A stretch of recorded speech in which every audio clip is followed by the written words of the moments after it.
ভোটের মুখে ফের উত্তপ্ত বীরভূমের সিউড়ি। কেন্দ্রীয় বাহিনীকে সঙ্গে নিয়ে বিজেপি কর্মীকে ভয় দেখানোর অভিযোগে বুধবার সকালে সিউড়ির রবীন্দ্রপল্লী এলাকায় এই ঘটনাকে কেন্দ্র করে ব্যাপক উত্তেজনা ছড়ায়। আমার বাড়িতে থানার আইসি এবং কেন্দ্র বাহিনী কিছু না হলেও 50 থেকে 60 জন কেন্দ্র বাহিনী নিয়ে আমার বাড়িতে গিয়েছিল এবং থানার আইসি আমার বউকে বলে এসছে যে আপনারা বাড়ি থেকে বেরোবেন না এবং ভোট করবেন না।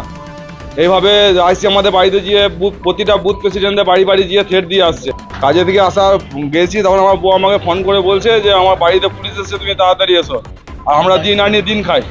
আমি আর বারবার হ্যারাসমেন্ট করছে পুলিশ। এর আগেও এসেছিল, আবার আজকে এসছে, এইভাবে বারবার হ্যারাসমেন্ট করছে। প্রত্যেক দিন করে দু একদিন পর পরই সেন্ট্রাল ফোর্স নিয়ে আইসি সব নিয়ে চলে যাচ্ছে বাড়িতে। মেয়ে ছেলে মানুষ ওরা তো ডিস্টার্ব ভয় খেয়ে যাচ্ছে বাড়িতে। আমরা এমন কিছু করিনি, আমরা তো ভোট করব, আমরা বিজেপি কর্মী, আমরা বুথ সভাপতি, আমাদের প্রত্যেক দিন বেরোতে হবে। আমাদের প্রত্যেকদিন বুথে আমাদেরকে বেরোতে হবে, আমাদেরকে প্রচার করতে হবে। সেইগুলো ডিস্টার্ব হচ্ছে বলে ওরা বোধহয় আমাদেরকে এইসব করছে, সারাতন করছে।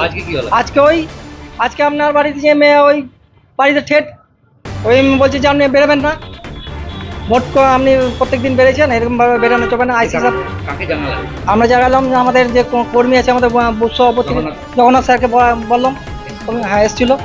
এখানে এসে অনেক কিছু বলা হলো, অনেক কিছু হলো, সবাই জানে এখানে পাবলিক।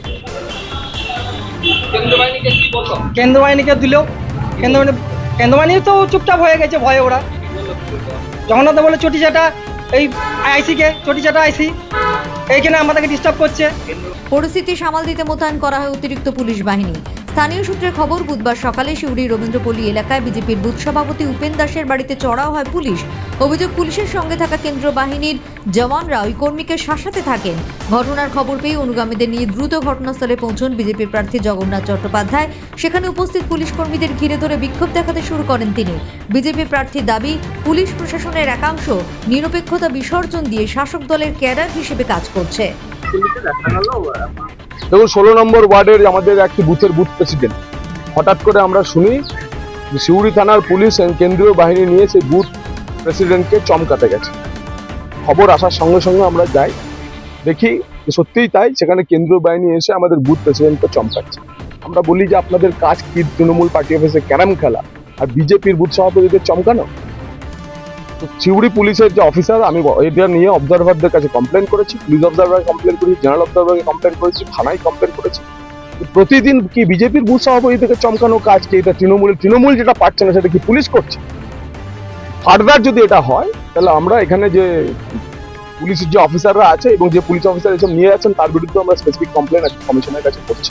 চাকরিতভাবে করছে, কোনো পলিটিক্যাল ইন্টেলিজেন্স না নিয়ে। আমাদের রাজনৈতিক কর্মী সবার বিরুদ্ধে মামলা থাকে, তা বলে এসে তাকে বাউন্ড ডাউন করে বলবে যে আপনি ভোটের দিন বেরোবেন না, ভোট করবেন না, আমার বুথ সভাপতি ভোট করবে না। এই জিনিস এখানে চলবে না। ক্যারাম খেলছিল, অভিযোগ করেছিলাম, সাসপেন্ড হয়েছে। এরাও যদি বাঁধরামি করে এদেরকেও কিন্তু পরিস্থিতি সামনাসামনি করতে হবে। এবারের ভোট হবে অন্যরকম ভোট, এবং কেন্দ্রীয় বাহিনী তো বাইরে থেকে এসছে, তারা তো জানে না, তাদেরকে ভুলভাবে সিউড়ি থানার পুলিশ পরিচালিত করছে। আমরা আজকে একটা ওয়ার্নিং বেল বাজালাম, যদি এর পরেও ফার্দার এরকম ঘটনা ঘটে আমরা প্রয়োজন হলে চিফ ইলেকশন কমিশনারের কাছে আমরা যাই।